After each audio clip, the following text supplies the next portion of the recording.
Okay, hello everyone. Welcome for a new chapter from Civics, Power Sharing, Adhikara Bhagaswamyam. Topics covered in this chapter: power sharing in the case of Belgium and Sri Lanka, అధికార భాగస్వామ్యాన్ని ఎలా implement చేశారు Belgium అనే దేశంలో, శ్రీలంక అనే దేశంలో, మెజారిటేరియనిజం in Sri Lanka, అధికారం అనేది సంఖ్య ఎక్కువ ఉన్న వాళ్ళ చేతుల్లో ఉంటే ఎలా ఉంటుంది అనేది శ్రీలంక ఎగ్జాంపుల్లో చూద్దాం. అకామిడేషన్ ఇన్ బెల్జియం అంటే సర్దుబాటు ఎలా జరిగింది అధికార భాగస్వామ్యంలో బెల్జియంలో. Why power sharing is desirable, అధికార భాగస్వామ్యం ఎందుకు కోరుకుంటారు ప్రజలు, అది ఎందుకు ఉండాలి, అండ్ ఎన్ని రకాలుగా అధికార భాగస్వామ్యం ఉంటుంది, forms of power sharing, that we are going to discuss in this chapter. In democracy all power does not rest with any one organ of the government. An intelligent sharing of power among legislature, executive, judiciary is very important to the design of a democracy. Democracy అనగా ప్రజాస్వామ్యం. ప్రజాస్వామ్యం అనే వ్యవస్థలో power, అధికారం అనేది ఏ ఒక్క organ చేతిలో ఉండదు. లెజిస్లేచర్, ఎగ్జిక్యూటివ్, జ్యుడిషియరీ, ఈ మూడు ఆర్గన్స్ ఉంటాయి. ఎగ్జాంపుల్ భారతదేశం తీసుకుంటే లెజిస్లేచర్, ఓకేనా. లెజిస్లేచర్ ఏం చేస్తుంది? రూల్స్, రెగ్యులేషన్స్, లాస్ తయారు చేయడానికి ఆర్గన్. ఈ తయారైన రూల్స్, రెగ్యులేషన్స్, లాస్ని ఇంప్లిమెంట్ చేయడానికి, ఎగ్జిక్యూట్ చేయడానికి ఎగ్జిక్యూటివ్ అనే ఆర్గన్. ఎవరైతే ఈ రూల్స్ని, రెగ్యులేషన్స్ని, లాస్ని వ్యతిరేకిస్తారో, పాటించరో, ఓకేనా, వాళ్లకు దారి చూపెట్టడానికి, వాళ్ళకు శిక్ష వేయడానికి జ్యుడిషియరీ, న్యాయ వ్యవస్థ. ఈ మూడు ఆర్గన్స్ ఏవైతే ఉన్నాయో ఒకరినొకరు కోఆపరేట్ చేసుకుంటూ, ఒకరినొకరు సహకరించుకుంటూ ముందుకెళ్తేనే డెమోక్రసీ అనేది సుజావుగా నడుస్తుంది.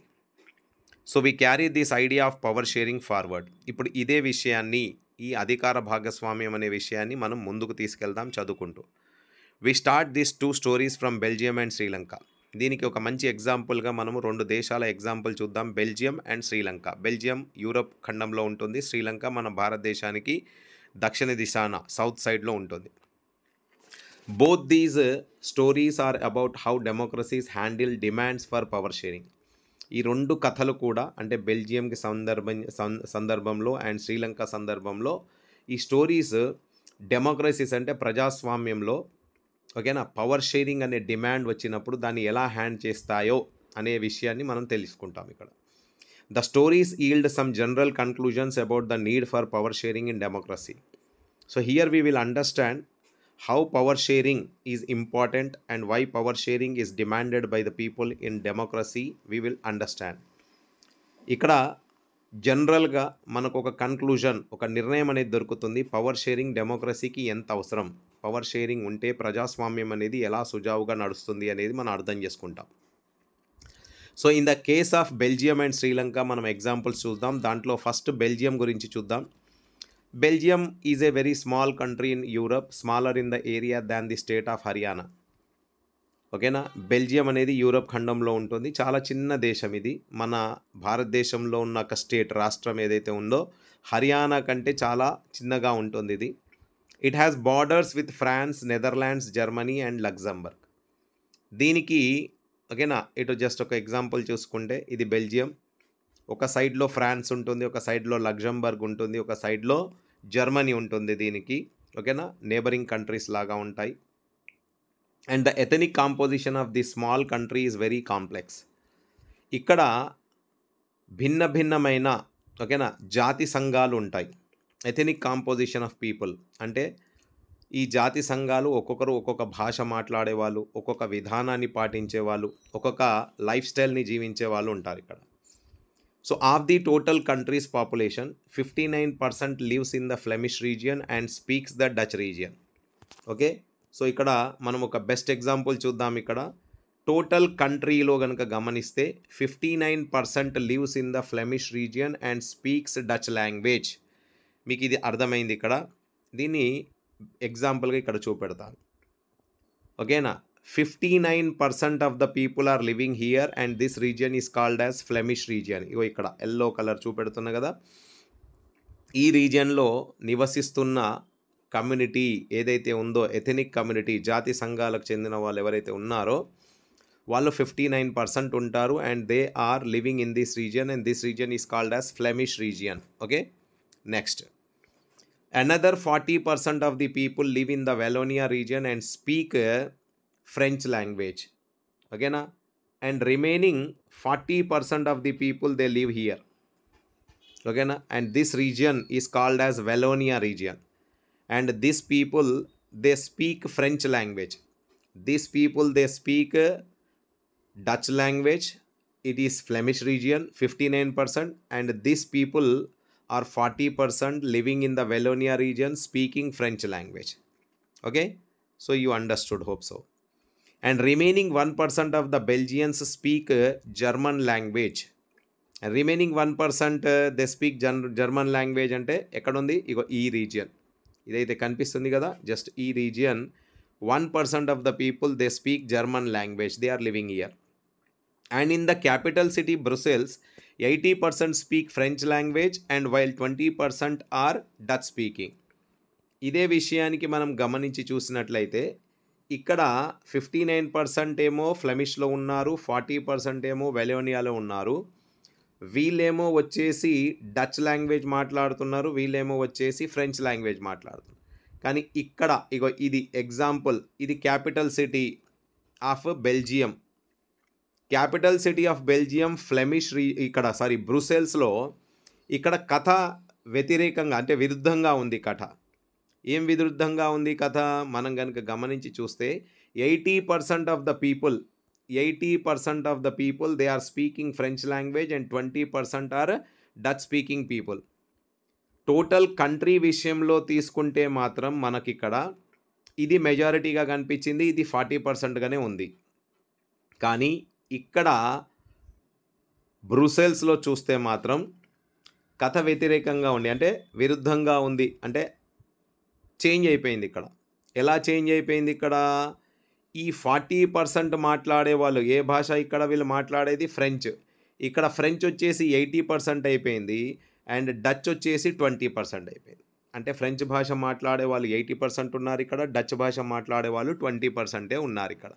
సో ఈ స్టోరీ కొంచెం అయోమయంలాగా ఉంది, మనకి ఇక్కడ కనిపిస్తుంది. ఓకేనా, అర్థమైందా ఇక్కడ మీకు అందరికీ? So now we will go to the topic. The minority French speaking community was relatively rich and powerful.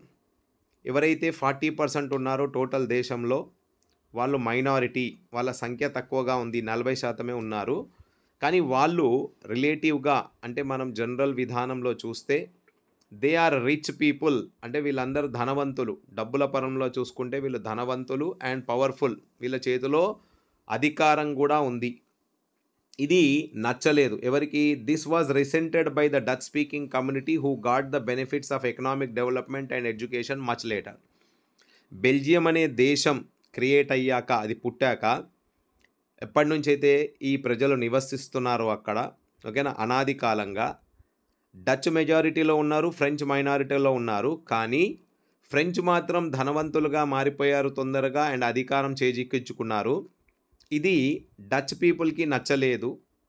ఎందుకంటే వాళ్లకు ఈ అభివృద్ధి దిశలో సాధించిన బెనిఫిట్ ఏదైతే ఉందో అది చాలా లేట్గా వాళ్లకు దొరికింది.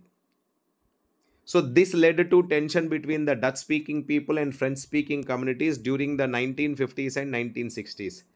ఈ రిసెంట్మెంట్ ఏదైతే ఉందో ఇది వీళ్ళకు నచ్చలేదో, ఇది ఈ రెండు జాతులకు మధ్యలో టెన్షన్ని క్రియేట్ చేసింది. ఎక్కడ? 1950s నుంచి 1960s మధ్యలో. And this tension between the two communities were more acute in Brussels. Capital సిటీలో ఇంకా గమ్మత్తుకుంది. ఇక్కడ క్యాపిటల్ సిటీలో రివర్స్ అయిపోయింది. ఇక్కడ ఎవరైతే మెజారిటీలో ఉన్నారో వాళ్ళు 20% అయిపోయారు, మైనారిటీలో ఉన్న వాళ్ళు 80% అయిపోయారు. So Brussels presented a special problem. ఇక్కడ బ్రూసెల్స్లో మాత్రం ఒక స్పెషల్ కథలాగా కనిపిస్తుంది. ఇక్కడ the Dutch speaking people constituted a majority in the country but a minority in the capital. ఎవరైతే కంట్రీ సందర్భంలో మెజారిటీ ఉన్నారో క్యాపిటల్ సిటీ సందర్భంలో రాగానే మైనారిటీ అయిపోయారు ఇక్కడ. ఓకేనా, సో ఇక్కడ మీకు అర్థమైంది, right? Now let us compare this situation in another country. ఇప్పుడు ఈ కంట్రీ సిచ్యువేషన్ చూసాం కదా బెల్జియంది, ఇప్పుడు శ్రీలంక సిచ్యువేషన్ చూద్దాం. Now let us compare this to the situation in a country, Sri Lanka. Now Sri Lanka is an island nation just a few kilometers of the southern coast of Tamil Nadu. మన భారతదేశంలో తమిళనాడు ఏదైతే సౌత్లో ఉంటుందో southern most state, దాని నుంచి కొద్ది kilometres దూరంలోనే మనకి ఐలాండ్ కంట్రీ అనేది ఉంటుంది Sri Lanka.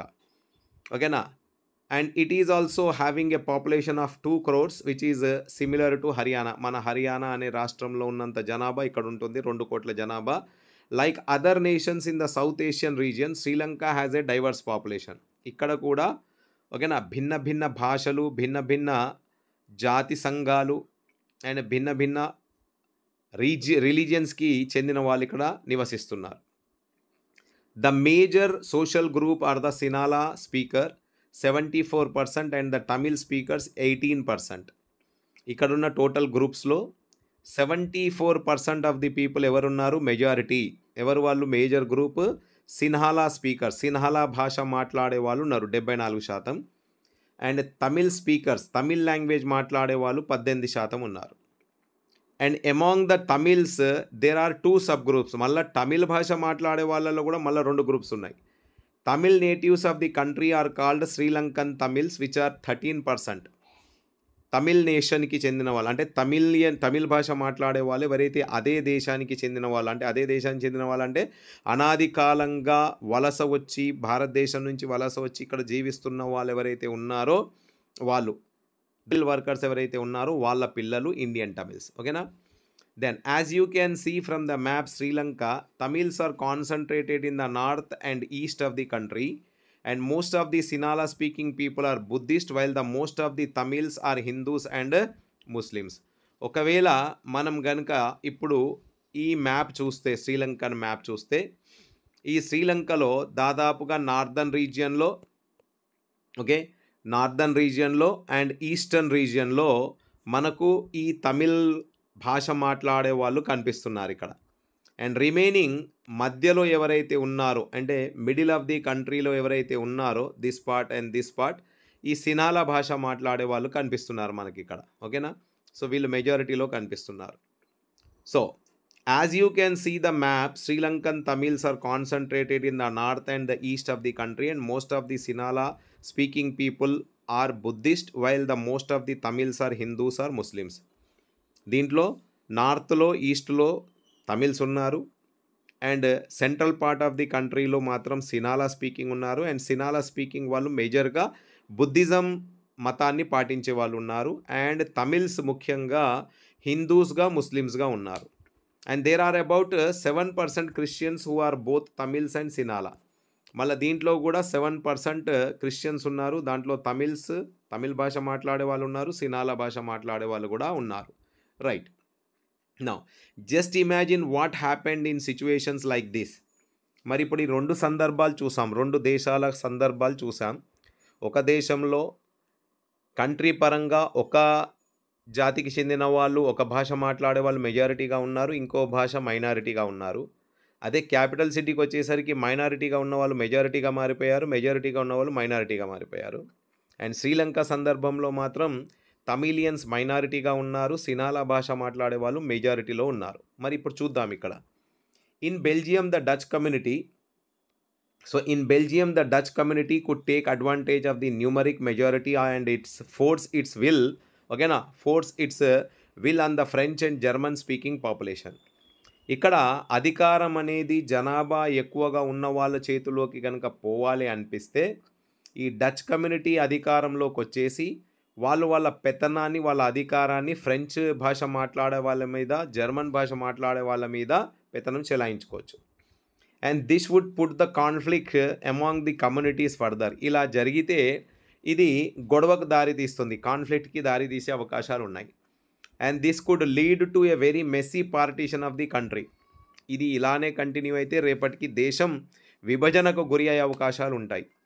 Both the sides would claim, ఓకేనా, control over the Brussels. Capital సిటీలకు వచ్చేసరికి 2 వర్గాలకు చెందిన వాళ్ళు, అంటే 2 భాషలు మాట్లాడే వాళ్ళు వాళ్ళ క్లెయిమ్ని చూపెట్టవచ్చు. ఇక్కడ మాకు కావాలి సగభాగం, మాకు కావాలి అని క్లెయిమ్ చేయొచ్చు ఇక్కడ. ఇన్ శ్రీలంక కేసులో చూసుకుంటే Sinhala community enjoyed and even bigger majority and could impose its will on the entire country. Sri Lanka విషయంలో తీసుకుంటే సినాలా మాత్రం టోటల్ మెజారిటీలో ఉంది. అది మాత్రం తన పెత్తనాన్ని, తన యొక్క పవర్ని టోటల్ కంట్రీ మీద చెలాయించే విధంగా ఉంది.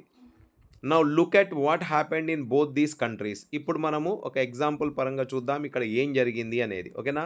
ఒక కంట్రీ వచ్చేసి బెల్జియం, ఒక కంట్రీ వచ్చేసి శ్రీలంక. ఈ 2 సందర్భాల్లో ఏం జరిగింది చూద్దాం. నా మెజారిటేరియనిజం ఇన్ శ్రీలంక. శ్రీలంకలో మెజారిటేరియనిజం ఎలా ఉంది చూద్దాం. Sri Lanka emerged as an independent country in the year 1948. స్వతంత్రం వచ్చాక 1948లో ఇది ఒక ఇండిపెండెంట్ దేశంగా ఆవిర్భవించింది. And the leaders of Sinhala community sought to secure dominance over the government by the virtue of their majority. స్వతంత్రం రాగానే దేశంలో ఉన్న మెజారిటీ పీపుల్ ఎవరైతే సినాలా వాళ్ళు ఉన్నారో వాళ్ళు ఏం చేశారు, వాళ్ళ యొక్క పెత్తనాన్ని, వాళ్ళ అధికారాన్ని గవర్నమెంట్ రూపంలో మెజారిటీ చూపెట్టడం మొదలుపెట్టేశారు. Okay. And as a result the democratically elected government adopted a series of majoritarian measures to establish Sinhala supremacy. Okay.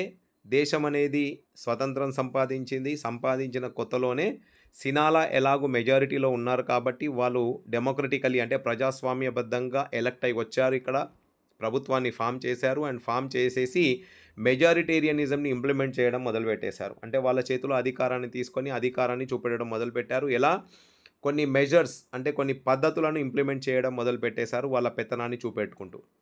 In 1956 an act was passed to recognize Sinhala as the only official language. 1956లో first రాగానే వాళ్ళ పెత్తనాన్ని చూపెట్టడానికి ఏం చేశారు, ఒక act pass చేయించారు పార్లమెంట్లో. ఆ act ప్రకారం ఏం చేశారు, సినాలా భాష అఫీషియల్ లాంగ్వేజ్గా డిక్లేర్ చేసేశారు. దస్ డిస్రిగార్డింగ్ తమిళ్. ఈ విధంగా సినాలా లాంగ్వేజ్ని అఫీషియల్ లాంగ్వేజ్ డిక్లేర్ చేయడం ఇది తమిళ్ లాంగ్వేజ్కి వ్యతిరేకంగా, అంటే దాన్ని డిస్రెస్పెక్ట్ చేసినట్టుగా, అంటే దాన్ని గౌరవం ఇవ్వకుండా చేసినట్టుగా అయిపోయింది ఇక్కడ. And the governments followed preferential policies that favoured Sinhala applicants for university positions and government jobs. ఇది ఒకటే కాకుండా ఇంకా కొన్ని రూల్స్ని రెగ్యులేషన్స్ని ఎలా ఇంప్లిమెంట్ చేశారు అంటే, వీళ్ళు గవర్నమెంట్లో అధికారంలో ఉండి ప్రిఫరెన్షియల్ పాలసీస్ అంటే సినాలా వాళ్లకు నచ్చే విధంగా పాలసీస్ని ప్రిఫర్ చేశారు. ఏంటి అవి, చదువులలో అంటే విద్యాభ్యాసంలో కానీ గవర్నమెంట్ జాబ్స్లో ఉద్యోగాలలో కానీ సినాలాకే ఫేవర్ చేసే విధంగా రూల్స్ రెగ్యులేషన్స్ చేశారు. And a new constitution stipulated that state shall protect and foster Buddhism. మళ్ళా ఒక కొత్త రాజ్యాంగాన్ని కూడా రాసుకున్నారు. ఆ రాజ్యాంగం దేనికి ప్రాధాన్యత ఇచ్చింది అంటే, కంట్రీ స్టేట్ ఏదైతే శ్రీలంక ఉందో ఆ ప్రభుత్వం ఉందో అది బుద్ధిజం మాత్రమే ప్రమోట్ చేస్తుంది, దానికే సపోర్ట్ చేస్తుంది అనే రూల్ కూడా పెట్టుకున్నారు. All these government measures coming one after the other gradually increase the feeling of alienation among the Sri Lankan Tamils. ఇలా ఒకటి తర్వాత ఒకటి ఇలా కొన్ని రూల్స్ రెగ్యులేషన్స్ ఓన్లీ సినాలాకు ఫేవర్ చేసుకుంటూ తమిలియన్స్కి వ్యతిరేకిస్తున్నట్టుగా రావడం వలన ఈ తమిలియన్స్ ఎవరైతే ఉన్నారో శ్రీలంకన్ తమిలియన్స్ వాళ్ళలో వ్యతిరేకత పెరిగిపోయి, ఓకేనా, విభజన భావన అనేది వచ్చేసింది వీళ్ళలో. They felt that none of the major political parties led by Buddhist Sinhala leaders was sensitive to their language and their culture.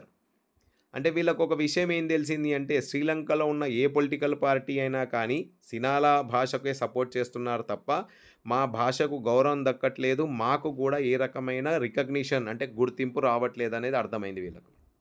వీళ్ళ జాతి, వీళ్ళ సంస్కృతి, వీళ్ళ భాషకు గుర్తింపు లేదు.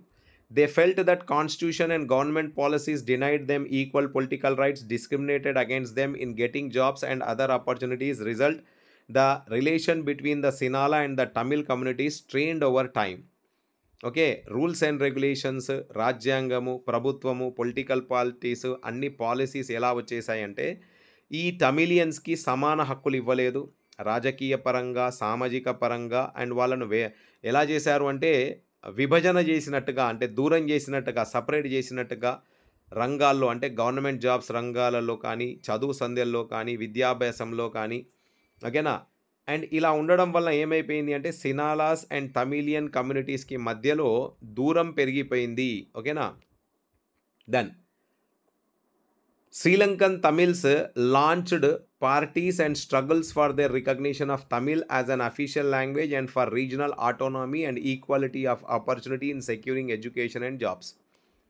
దీన్ని వ్యతిరేకిస్తూ ఈ శ్రీలంకన్ తమిళ్స్ ఏం చేశారు, కొన్ని రాజకీయ పార్టీలు స్థాపించుకొని వాటి ద్వారా వాళ్ళ స్ట్రగుల్, వాళ్ళ పోరాటాన్ని మొదలుపెట్టారు. పోరాటం దేనికి, recognition of Tamil as an official language, Tamil భాషను కూడా అఫీషియల్ లాంగ్వేజ్గా డిక్లేర్ చేయాలని పోరాటం చేసుకుంటూ రీజనల్ అనాటమీ, ఓకేనా, రీజనల్ ఆటోనమీ అంటే ప్రాంతీయవాదంగా, అంటే ప్రాంతీయ పరంగా మాకు కూడా గుర్తింపు కావాలి, ఓకేనా, మేము కూడా పరిపాలన యాంత్రాంగంలో భాగస్వాములు కావాలి అండ్ మేము కూడా అధికారంలోకి రావాలి అని కోరుకున్నారు. అండ్ మాకు కూడా ఈక్వల్ ఆపర్చునిటీస్ కావాలి విద్యాభ్యాసంలో, ఉద్యోగాలలో.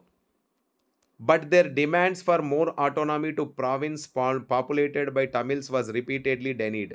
ఈ డిమాండ్స్ వీళ్ళు ఎప్పుడెప్పుడైతే పెట్టారో ఈ డిమాండ్స్ని డెనీ చేశారు. అంటే వాటిని గుర్తించలేదు, వాటిని అసలు పరిగణనలోకే తీసుకోలేదు. అండ్ ఇలా ఈ టెన్షన్ పెరుగుతూ by 1980 several political organizations were formed demanding and independent Tamil Eelam in the northern and eastern parts of Sri Lanka. ఎక్కడైతే నార్దర్న్ పార్ట్లో, ఈస్టర్న్ పార్ట్లో శ్రీలంకన్ తమిళ్స్ ఉన్నారో వాళ్ళు ఏం చేశారు, 1980 వచ్చేసరికి కొన్ని పొలిటికల్ ఆర్గనైజేషన్స్ని ఫామ్ చేసి వాళ్ళు సపరేట్ దేశాన్ని, అంటే సపరేట్ స్టేట్ అంటే ఈలం తమిళ్ భాషలో ఒక సపరేట్ స్టేట్ని డిమాండ్ చేయడం మొదలుపెట్టేశారు eastern parts and northern parts of శ్రీలంకలో. And the distrust between the two communities turned into widespread conflict. ఇది ఇలా ఉండి గొడవలకు దారి తీసేసింది రెండు వర్గాలకు మధ్యలో. It soon turned into a civil war. ఓకేనా, టోటల్ కంట్రీలో ఒక యుద్ధంలాగా మారిపోయింది, సివిల్ వార్ లాగా మారిపోయింది. అంటే ప్రజలు ప్రభుత్వానికి వ్యతిరేకంగా మారిపోయారు, ప్రభుత్వంతో పోరాటం మొదలుపెట్టేశారు. As a result thousands of people of both the communities have been killed. ఈ పోరాటంలో రెండు వర్గాలకు చెందిన వేల కొద్ది ప్రజలు చనిపోయారు. Many families were forced to leave the country as refugees and many more lost their lifes.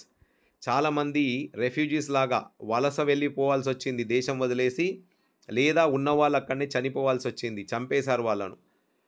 And వాళ్ళ యొక్క జీవనోపాధిని కోల్పోయారు.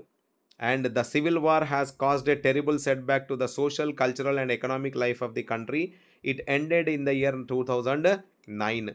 1980 నుంచి మొదలైన పోరాటం, మనుషులు చనిపోవడము, జనాలు వాళ్ళ జీవనోపాధి కోల్పోవడం, ఇలా జరుగుతూ లాస్ట్కి వచ్చేసి 2009కి ఇది ఎండ్ అయింది. ఏం జరిగింది ఇక్కడ? సో చాలామంది చనిపోవడమే కాకుండా దేశానికి కూడా సామాజికంగా, సాంస్కృతిక పరంగా, ఆర్థిక పరంగా పెద్ద దెబ్బతీసింది. ఇది అంటే వెనుకబడిపోయింది శ్రీలంక వీటి కారణంగా. దెన్ ఇప్పుడు శ్రీలంక ఎగ్జాంపుల్ చూసాం కదా, ఇప్పుడు అకామిడేషన్ ఇన్ బెల్జియం చూద్దాం. మరి బెల్జియంలో సర్దుబాటు ఎలా జరిగింది చూద్దాం. The Belgian leaders took a different part. శ్రీలంకలో మాత్రం ఇలా జరిగింది, చావులు అయిపోయాయి, చంపేశారు జనాలు, వలస వెళ్ళిపోయారు, ఉపాధి కోల్పోయారు. కానీ బెల్జియంలో మాత్రం శాంతియుతంగా ఎలా జరిగింది చూద్దాం. They recognize the existence of regional differences and cultural diversities. వీళ్ళు ఏం చేశారు, సర్దుబాటు చేసుకుందామనే విధానాన్ని అనుసరించారు. అంటే ఎవరైతే మైనారిటీ ఉన్నారో వాళ్ళను కూడా గుర్తించారు, వాళ్ళ భాషను, వాళ్ళ సంస్కృతిని, వాళ్ళ కట్టుబాట్లను కూడా గుర్తించారు. By 1970 and 1993 they amended their constitution 4 times so as to work out an arrangement that would enable everyone to live together within the same country. వీళ్ళు ఏం చేశారు, బెల్జియం దేశ ప్రజలు 1970 నుంచి 1993 అంటే దగ్గర 23 సంవత్సరాల వరకు వీళ్ళు వాళ్ళ రాజ్యాంగాన్ని 4 సార్ల దీన్ని ఏం చేశారు, అమెండ్ చేశారు, మార్పులు తీసుకొచ్చారు. దాంట్లో మార్పులు ఎందుకు చేశారు అంటే అన్ని వర్గాలకు చెందిన వాళ్ళు శాంతియుతంగా, సమాన హక్కులతో, ప్రశాంతంగా దేశంలో జీవించాలి అన్న ఆలోచనతో ఇలా మార్పులు చేయడం జరిగింది. The arrangements they worked out in different from any other country and is very innovative. వీళ్ళు అనుసరించిన విధానాలు ఏవైతే ఉన్నాయో ఏ దేశంలో చూడలేదు మనం. వీళ్ళు అనుసరించిన విధానాలు ఇన్నోవేటివ్, కొత్తదనంగా ఉన్నాయి. అంటే అంచనాలకు మించి ఎవరు ఆలోచించలేదు ఇలా. And here are some elements of the Belgian model. ఇప్పుడు మనం చూస్తాము ఎలాంటి విషయాలను అనుసరించారు వీళ్ళు. Constitution prescribed that the number of Dutch and the French speaking ministers shall be equal in the central government. Central government పరంగా చూసుకుంటే Dutch people and French people వీళ్ళు మైనారిటీ మెజారిటీలో ఉన్నా కూడా వీళ్ళ వర్గాలకు చెందిన మినిస్టర్స్ మాత్రం ఈక్వల్గా, సమానంగా ఉంటారు సెంట్రల్ గవర్నమెంట్లో. Some special laws require the support of majority of members for each linguistic group. ఒక్కొక్క భాష మాట్లాడే వాళ్ళు ఎవరైతే ఉన్నారో వాళ్ళకు కొన్ని స్పెషల్ లాస్ తయారు చేయడం జరిగింది. Thus no single community can make decisions unilaterally. అంటే సింగిల్ కమ్యూనిటీ, మెజారిటీ కమ్యూనిటీయే నిర్ణయాలు తీసుకునే విధంగా కాకుండా మైనారిటీలో ఉన్న వాళ్ళు కూడా నిర్ణయం తీసుకునే సందర్భంలో వాళ్ళు కూడా పాలు పంచుకునే విధంగా, భాగస్వాములు అయ్యే విధంగా తయారు చేసుకున్నారు system. Many powers of the central government has been given to state governments of the 2 regions of the country. The state governments are not subordinate to the central government. కొన్ని దేశాల్లో మాత్రం సెంట్రల్ గవర్నమెంట్కి స్టేట్ గవర్నమెంట్ సబార్డినేట్స్గా ఉంటాయి, వాటి కింద పనిచేస్తాయి. కానీ ఇక్కడ వీళ్ళు ఏం చేశారు, సెంట్రల్ గవర్నమెంట్లో ఉన్న పవర్స్ని కూడా కొన్ని స్టేట్ గవర్నమెంట్స్కి ఇచ్చేసి స్టేట్ గవర్నమెంట్ని సబార్డినేట్ లాగా కాకుండా, అంటే కింద పనిచేసే విధంగా కాకుండా సమానంగా పనిచేసే విధంగా తయారు చేసుకున్నారు. Brussels has a separate government in which both communities has equal representation. బ్రూసెల్స్లో మాత్రం మైనారిటీ మెజారిటీ అయిపోయింది, మెజారిటీ మైనారిటీ అయిపోయింది కదా, మరి ఇక్కడ సందర్భంలో కూడా ఈక్వల్ రిప్రజెంటేషన్ ఇచ్చారు, సమానమైన మినిస్టర్స్ ఉంటారు ఇక్కడ కూడా. The French speaking people accepted equal representation in the Brussels because the Dutch speaking community has accepted equal representation in the central government. అయితే ఇక్కడ సెంట్రల్ గవర్నమెంట్లో డచ్ మెజారిటీలో ఉన్నారు, కానీ వాళ్ళు ఈక్వల్ రిప్రజెంటేషన్ని యాక్సెప్ట్ చేశారు, ఒప్పుకున్నారు. మన బ్రూసెల్స్లో మాత్రం ఫ్రెంచ్ గవర్నమెంట్ మెజారిటీలో ఉంది, డచ్ వాళ్ళు మైనారిటీలో ఉన్నారు, కాబట్టి ఇక్కడ ఫ్రెంచ్ వాళ్ళు కూడా ఈక్వల్ రిప్రజెంటేషన్ని ఒప్పుకున్నారు ఇక్కడ. సో ఈ విధంగా సర్దుబాటు జరిగిపోయింది ఇక్కడ బెల్జియంలో. సో శ్రీలంకలో మాత్రం అల్లర్లు, గొడవలు, చావులకు దారి తీసింది, చంపేయడం వరకు దారి తీసింది. బ్రూసెల్స్లో మాత్రం సర్దుబాటు బాగా జరిగిపోయింది ఇక్కడ. Now apart from the central government, the state government, there is a third government. బ్రూసెల్స్లో ఏం చేశారు, సెంట్రల్ గవర్నమెంట్ ఒకటి ఉంది, స్టేట్ గవర్నమెంట్ ఒకటి ఉంది, ఇంకోటి థర్డ్ గవర్నమెంట్ కూడా ఉంది. ద కమ్యూనిటీ గవర్నమెంట్, దీన్ని ఏమంటాం, community government is elected by the people belonging to 1 language 1 community. Dutch, French and German speaking, 3 భాషలు మాట్లాడే వర్గాలకు చెందిన వాళ్ళు ఉన్నారు కదా ఇక్కడ.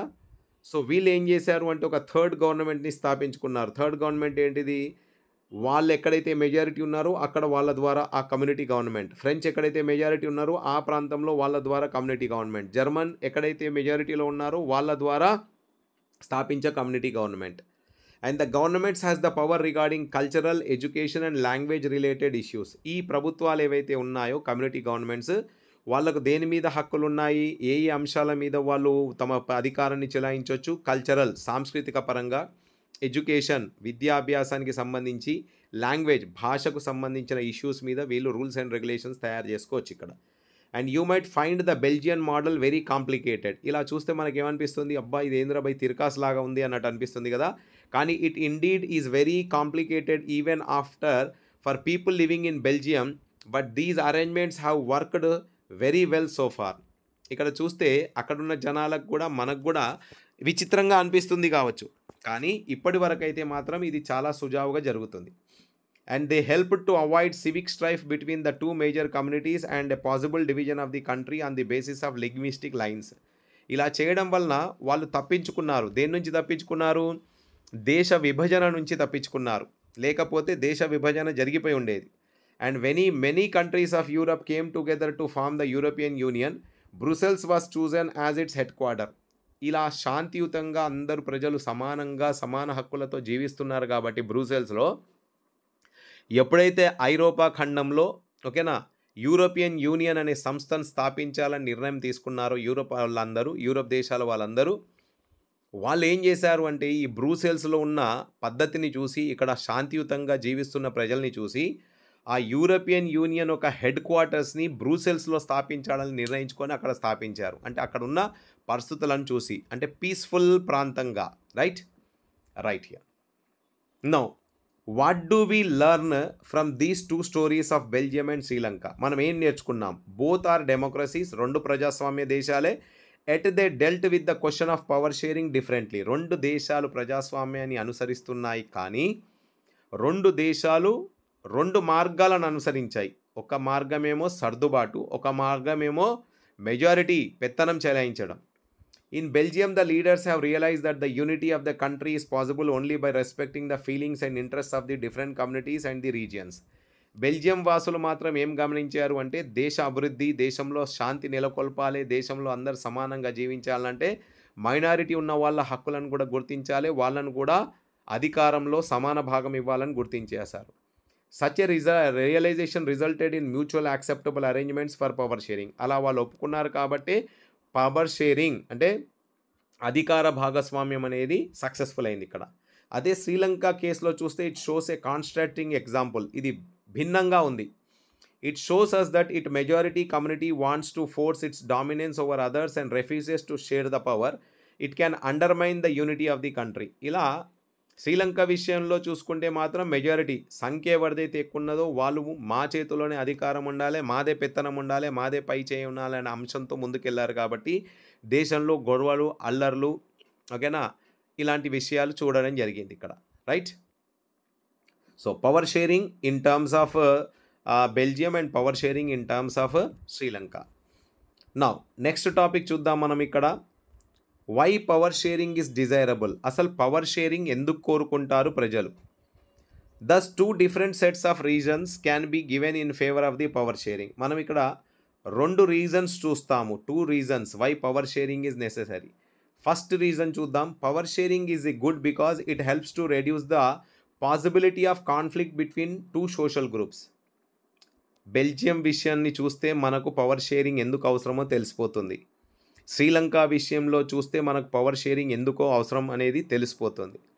ఎందుకంటే ఫస్ట్ సందర్భంలో పవర్ షేరింగ్ కనుక జరిగితే ఇది దేశానికి మంచి చేస్తుంది. ఎలా? Reduces the possibility of conflict between 2 social groups.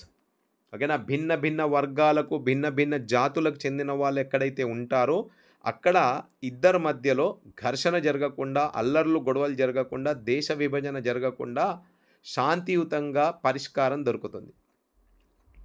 Since social conflict often leads to violence and political instability, power sharing is a good way to ensure the stability and political order of the country. Power షేరింగ్లో ఏం జరుగుతుంది? సమాంతర భావం ఉంటుంది కాబట్టి violence, అల్లర్లు గొడవలు జరిగే అవకాశం ఉండదు. పొలిటికల్ ఇన్స్టెబిలిటీ, రాజకీయ పరంగా అస్థిరత్వం అనేది రాదు. సో పవర్ షేరింగ్ అనేది చాలా మంచిది రాజకీయ పరంగా ఒక దేశ అభివృద్ధికి. Imposing the will of majority community over others may look like an attractive option in the short run, but in the long run it undermines the unity of the nation.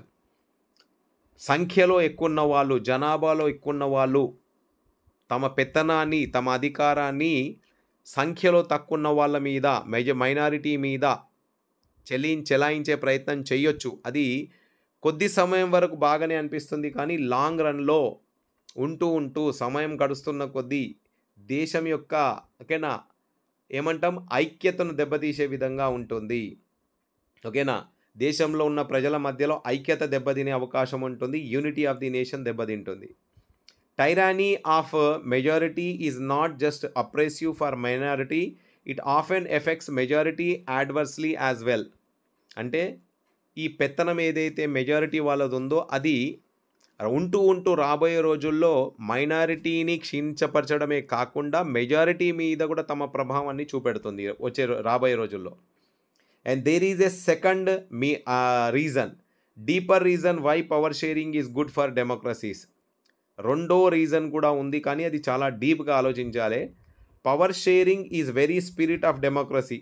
అసలు ప్రజాస్వామ్యానికి గుర్తింపే power sharing. A democratic rule involves sharing power with those affected by its exercise and who have to live with its effects. Power sharing ఓకేనా, అధికారాన్ని share చేసుకోవడం ఎందుకు అవసరం ఇక్కడ అంటే, అధికారంలో ఉన్నవాళ్ళు ఏదైతే పవర్ని షేర్ చేస్తారో, షేర్ చేసేటప్పుడు ఆ పవర్ని అనుసరించే వాళ్ళు ఏదైతే బాధపడతారో, బాధను ఓకేనా అనుభవిస్తారో, దాని ఎఫెక్ట్స్ అనేటి పరిపాలించే వాళ్ళ మీద కూడా ఉంటుంది. One more time, A democratic rule involves sharing power with those affected by it's exercise and who have to live with its effects. Power sharing ఎందుకు చేయాలి అంటే, మైనారిటీ మెజారిటీ సందర్భంలో మెజారిటీ వాళ్ళు తమ యొక్క పెత్తనాన్ని, తమ అధికారాన్ని రూల్స్ అండ్ రెగ్యులేషన్స్ విధానంతో మైనారిటీ మీద ఎప్పుడైతే మోపుతారో దాన్ని అనుసరించుకుంటూ, దాన్ని ఉపయోగించుకుంటూ, దాన్ని ఫాలో చేసుకుంటూ ఏ కష్టాలైతే మైనారిటీ వాళ్ళు పడతారో, ఓకేనా, వాళ్ళకి ఏ రకమైన ఎఫెక్ట్స్ పడతాయో, ఓకేనా, ఆ ఎఫెక్ట్స్ని చూడడానికి, వాటిని దూరం చేయడానికి, నిర్మూలించడానికి మనకు పవర్ షేరింగ్ అవసరం. People have a right to be consulted and how they are to be governed. మైనారిటీలో ఉన్న, మెజారిటీలో ఉన్న ప్రజలను అడగాలి, వాళ్ళను ఎలా పరిపాలించాలి అని అడిగే బాధ్యత ప్రభుత్వానిది. మైనారిటీల మీద ఒట్టిగానే పెత్తనం మోపకూడదు. A legitimate government is one where citizens through participation acquire a stake in the system. ప్రజాస్వామ్యంలో ఎలా ఉండాలి అంటే మైనారిటీలో ఉన్న మెజారిటీలో ఉన్న సమాన హక్కులతో ఓకేనా అందరికీ పార్టిసిపేషన్ ఇవ్వాలి, అంతే అందరూ పాలు పంచుకునే విధంగా ఉండాలి, అందరూ అధికారంలో పాలు పంచుకునే విధంగా ఉండాలి system. Now let us call the first set of reasons Prudential and second set of reasons moral. అయితే ఇక్కడ మనం ఫస్ట్ రీజన్ ఏదైతే ఉందో దాన్ని ప్రుడెన్షియల్ అని చెప్పుకుందాం, సెకండ్ రీజన్ని మోరల్ రీజన్ అని చెప్పుకుందాం. వైల్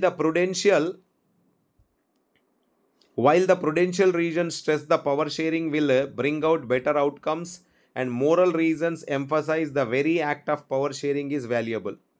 అయితే మనం ఇక్కడ చూస్తే ఫస్ట్ రీజన్ ఏదైతే ఉందో ప్రుడెన్షియల్ రీజన్ ఓకేనా, ఎందుకు పవర్ షేరింగ్ చేయాలి, అలా పవర్ షేరింగ్ చేస్తే ఏమవుతుంది అంటే power sharing will bring out better outcomes and ఓకేనా, అంటే మంచి విధానాలకు దారితీస్తుంది పవర్ షేరింగ్, దేశ అభివృద్ధికి దారితీస్తుంది, సమాంతర హక్కులకు దారితీస్తుంది, అందరూ శాంతియుతంగా జీవించే విధంగా దారితీస్తుంది. అదే మోరల్ రీజన్లో చూస్తే it is the emphasize of the very act of power sharing as a valuable. Power sharing చాలా వాల్యుబుల్, చాలా వాల్యూ చెందింది ఇక్కడ, అంటే దానికి విలువ ఉంది ఇక్కడ. దేంట్లో ప్రజాస్వామ్యం కరెక్ట్గా నడవాలి, సరి అయిన విధంగా నడవాలి అంటే ఈ వాల్యూస్ ఉండాలి. ఏ వాల్యూస్? పవర్ షేరింగ్ అనే వాల్యూ ఉండాలి. పవర్ షేరింగ్ లేకపోతే ప్రజాస్వామ్యం అనేది సాధ్యపడదు. Then forms of power sharing, ఎన్ని రకాల పవర్ షేరింగ్ ఉంది చూద్దాం. The idea of power sharing emerged in opposition to the notions of undivided political power.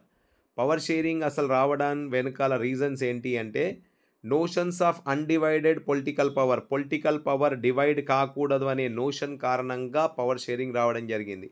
For a long time it was believed that all the power of the government must reside in one person or group of persons located in one place. అనాది కాలంగా ఒక ఆచారం అనేది నడుస్తూ వస్తుంది. ఏంటిది? పెత్తనం అనేది, అధికారం అనేది, పవర్ అనేది ఒక మనిషి చేతిలో లేకపోతే కొంతమంది గ్రూప్ ఆఫ్ పీపుల్ చేతిలోనే ఉండాలి అనే విధానం నడుస్తుంది.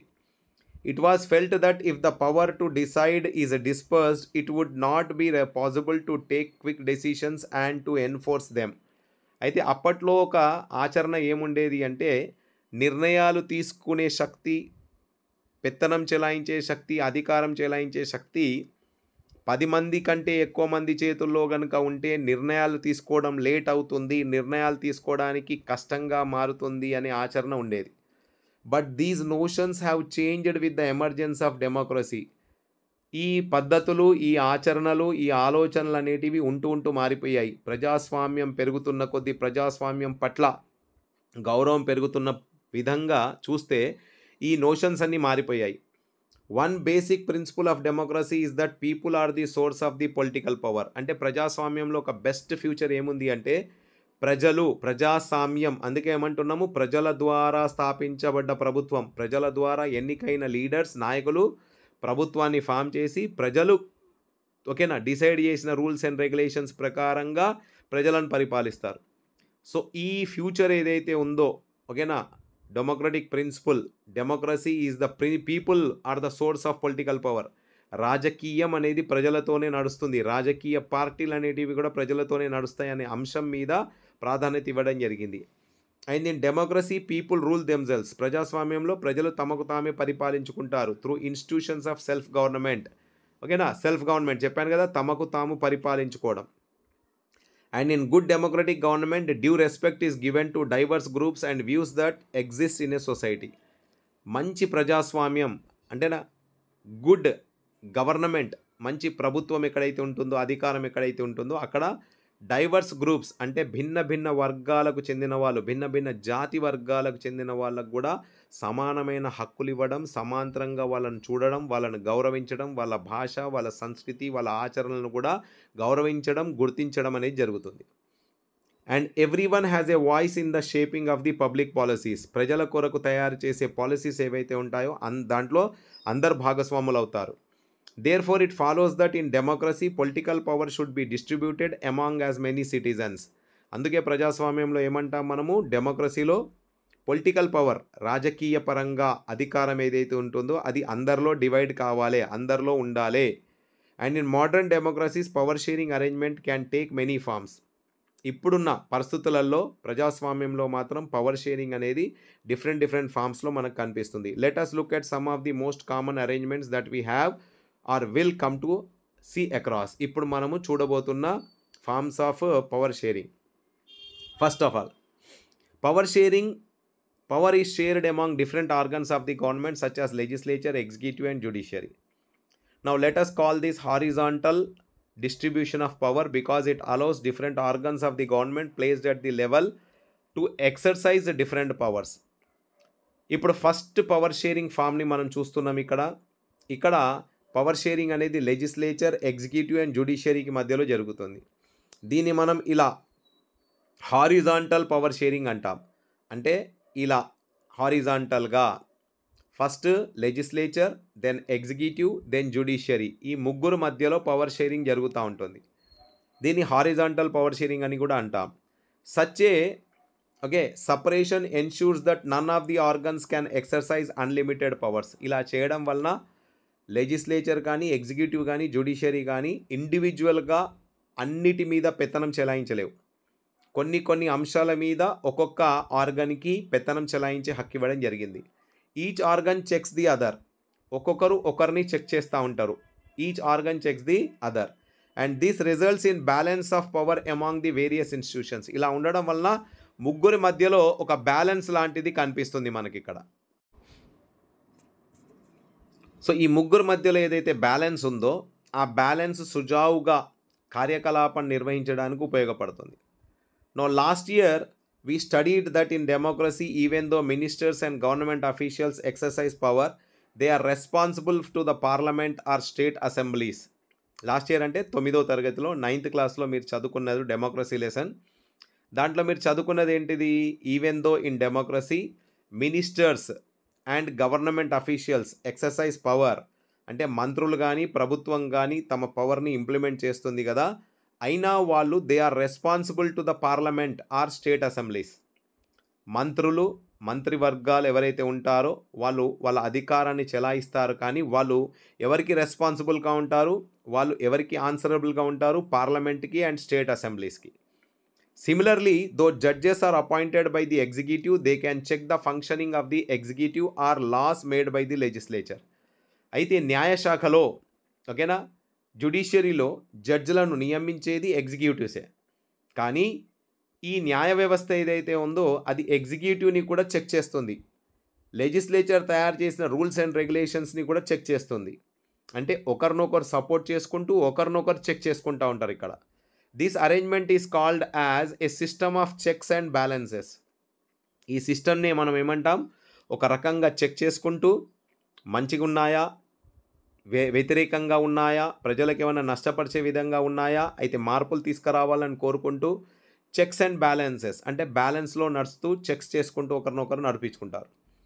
Power can be shared among government at different levels. A general government for the entire country and the government at the provincial levels and the regional levels. So ఈ అధికారం అనేది మనం divide చేసుకోవచ్చు ఇక్కడ. ఎలా? Power can be shared among government at different levels.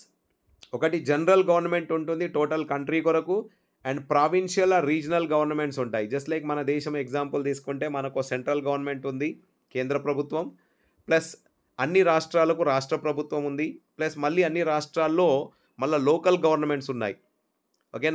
Local governments, village panchayats అని, జిల్లా పరిషత్స్ అని, మండల్ ప్రజా పరిషత్స్ అని, ఇలా ప్రావిన్షియల్ అండ్ రీజనల్ లెవెల్స్లో కనిపిస్తాయి మనకు. And such a general government for the entire country is usually called as federal government. కేంద్ర ప్రభుత్వం ఏదైతే ఉంటుందో టోటల్ కంట్రీకి దాన్ని ఫెడరల్ గవర్నమెంట్ అంటాము. In India we refer to it as central government or union government. భారతదేశంలో మాత్రం మనం దాన్ని కేంద్ర ప్రభుత్వం అంటాము, యూనియన్ గవర్నమెంట్ అంటాము. And the government at the provincial levels or the regional levels are called by different names in different countries. మన కంట్రీలో మాత్రం స్టేట్ గవర్నమెంట్స్ అంటాం మనం ఇక్కడ. లోకల్ సెల్ఫ్ గవర్నమెంట్స్ అంటాము ప్రావిన్షియల్ గవర్నమెంట్స్ని, స్టేట్ గవర్నమెంట్స్. కేంద్ర ప్రభుత్వం సెంటర్ది, రాష్ట్ర ప్రభుత్వం స్టేట్ది, and local self governments village panchayat, Mandal Parishad, Zilla Parishad ఇవి.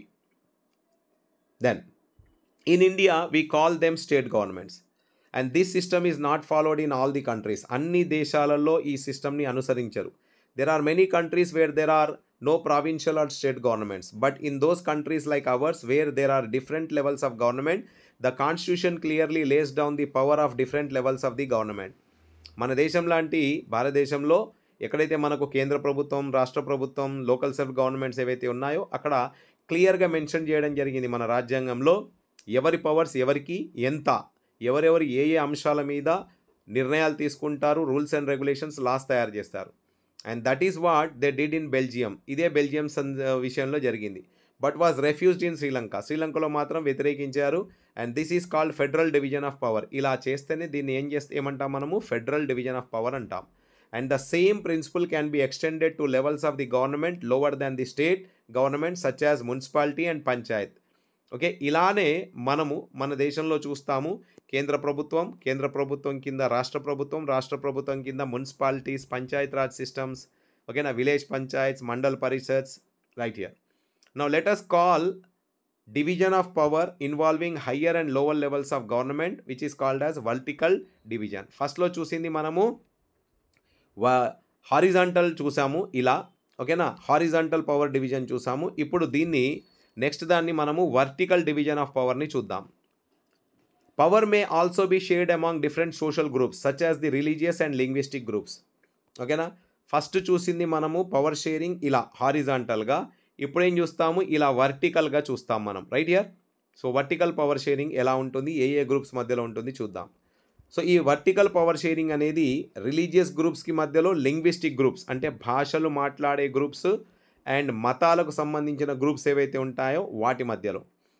Community government in Belgium is a good example for this arrangement.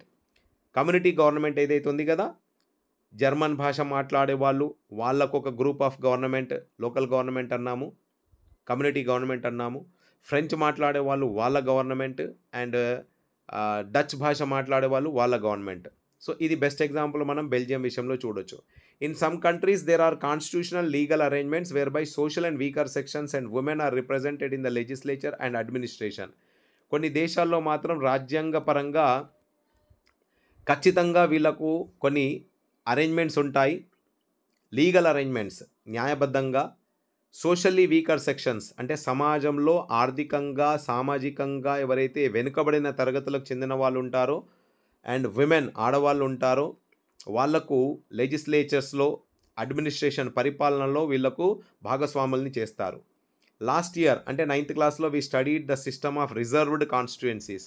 భారతదేశంలో మనం చూస్తాము కొన్ని కాన్స్టిట్యుయెన్సీస్ బీసీ, ఎస్సీ, ఎస్టీస్కి రిజర్వ్ చేయడం జరుగుతుంది, కొన్ని కాన్స్టిట్యుయెన్సీస్ విమెన్కి కేటాయించడం జరుగుతూ ఉంటుంది.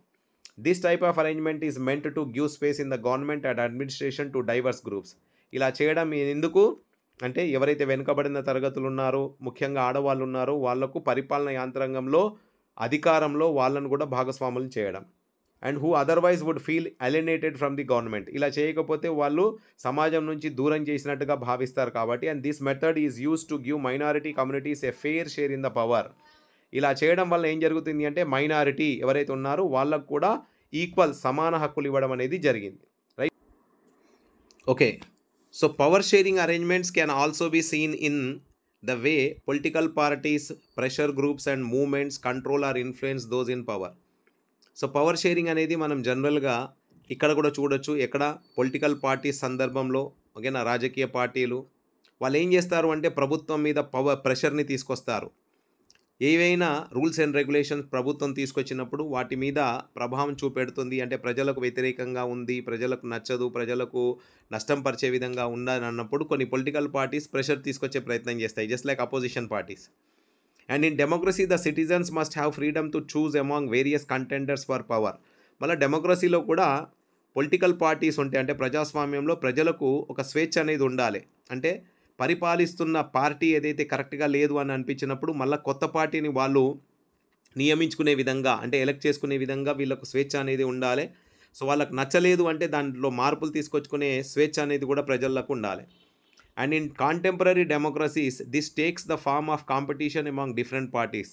ఇలా ఉండడం వలన ఒక్కొక్క పొలిటికల్ పార్టీ మధ్యలో పోటీతత్వం కూడా పెరుగుతుంది.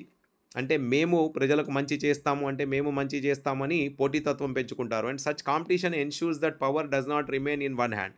ఇలా పోటీతత్వం ఉండడం వలన ఏమైపోతుంది అంటే ఒకసారి కాకుండా ఇంకోసారి మేము పవర్లోకి వస్తాము, మేము మంచి చేస్తాము ప్రజలకు అనే పోటీతత్వం కారణంగా పవర్ అనేది ఒకరి చేతిలోనే ఉండకుండా ఉంటుంది ఎప్పటికీ. And in the long run power is shared among different political parties that represent different ideologies and social groups. ఇలా ఉండడం వలన ఒక్కొక్క పొలిటికల్ పార్టీ ఒక్కొక్క ఐడియాలజీతో ఉంటుంది. జస్ట్ ఫర్ ఎగ్జాంపుల్ ఇప్పుడు భారతదేశంలో ఇండియాలో కాంగ్రెస్ పార్టీ ఒక విధానంతో, బీజేపీ పార్టీ ఒక విధానంతో, ఇప్పుడు టీఆర్ఎస్ పొలిటికల్ పార్టీ మన స్టేట్లో ఒక విధానంతో, కాంగ్రెస్ పొలిటికల్ పార్టీ ఒక విధానంతో, మన ఆంధ్రప్రదేశ్లో తెలుగుదేశం పొలిటికల్ పార్టీ ఒక విధానంతో, ఇలా డిఫరెంట్ ఐడియాలజీస్తో వాళ్ళు ముందుకొచ్చి ప్రజలకు మేలు చేసే విధంగా ఎలక్షన్స్లో పోటీకి వస్తారు. Sometimes this kind of sharing can be direct when two or more parties form an alliance to contest elections. కొన్ని సందర్భాల్లో 2 పొలిటికల్ పార్టీస్ కలిసిపోతాయి. జస్ట్ లైక్ ఇప్పుడు ఆంధ్రప్రదేశ్ సందర్భంలో పవన్ కళ్యాణ్ గారి పార్టీ అండ్ చంద్రబాబు నాయుడు గారి పార్టీ 2 కలిసి ఉమ్మడిగా పోరాటం చేసి ఉమ్మడిగా ప్రభుత్వాన్ని ఫామ్ చేశాయి. అదేవిధంగా ఇప్పుడు కేంద్ర ప్రభుత్వంలో కూడా బీజేపీతో పాటు ఒక 2-3 పొలిటికల్ పార్టీస్ కలిసి వాళ్ళ విధానాలు ఒకే విధంగా ఉండేటట్టుగా చూసుకొని కేంద్ర ప్రభుత్వంలో కూడా ఎన్డీఏ నేషనల్ డెమోక్రటిక్ అలియన్స్గా పరిపాలిస్తున్నారు. And if their alliance is elected they form a coalition government and the share power. ఇలా కూడా పవర్ షేరింగ్ జరుగుతుంది. అంటే ఎలా 2-3 పొలిటికల్ పార్టీస్ అధికారాన్ని షేర్ చేసుకుంటున్నారు ఇక్కడ. And in democracy we find interest groups such as those of traders, business man, industrialist, farmers and industrial workers.